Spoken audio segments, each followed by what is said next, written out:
guys na maliit-liit para i-fry natin yan. Very simple na luto. Ayan guys, nilagyan ko ng 3 egg. Tapos lagay natin yung cornstarch. Guys, depende sa cornstarch karami sa inyo guys. Pwede 1 cup lang siya. Kasi wala kasi akong measurement na idol. Kaya ito lang gamit ko. Tinapos ko na siya kanina. Tapos, ayan, ihalo natin. So, ibig sabihin, lagyan natin siya muna ng paminta. Ayan. Tapos, ayan. Tapos, lagyan natin ng salt. Ayan, konti lang yung salt, guys. Tapos, i-mix natin. Lagyan natin konting tubig yan mamaya. Lalagyan natin siya ng tubig. Ayan, i-mix natin, guys.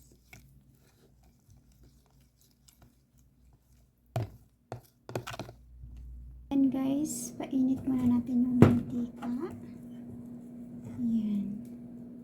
Ayan na guys. Tapos, hintayin lang natin lang siya.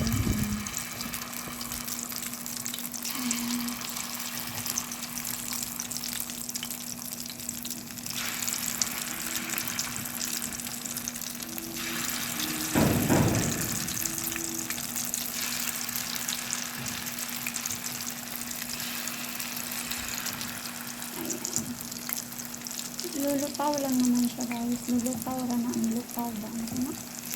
Yan, Tagalog ng lupaw. Basta. Lulupaw ra na siya. Tapos ato nang baliktaron guys. Ayan. Baliktaron na ato siya. Ang lami kayo na guys. Oy! Crispy ba? Hangin man. Uy! Sama siya. Hangin-hangin na diri ba guys. Hangin kayo tiglamig na diri mga idol. Simple recipe. Ang anaon ninyo sa inyong mga kuan ba na may kalamungay nga na nagsawa na butangan lang na nyo yung itlog o agoy kalami na besh. Tikman bit ang crispy ba? Yeah. At saka garlic. Lagyan natin ng asukal. Yan. Tapos lagyan natin ng asin. Yes, asin yan. Lagyan natin ng pimenta. Agoy. O, diba?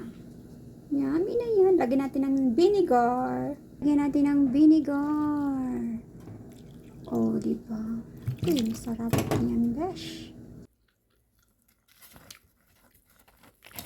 Sarap. Tapos sausaw natin sa suka na may sili. Sarap.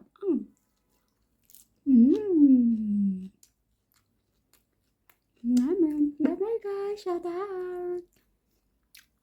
Pwede nung chicharon, kalamungay, o diba? Namin.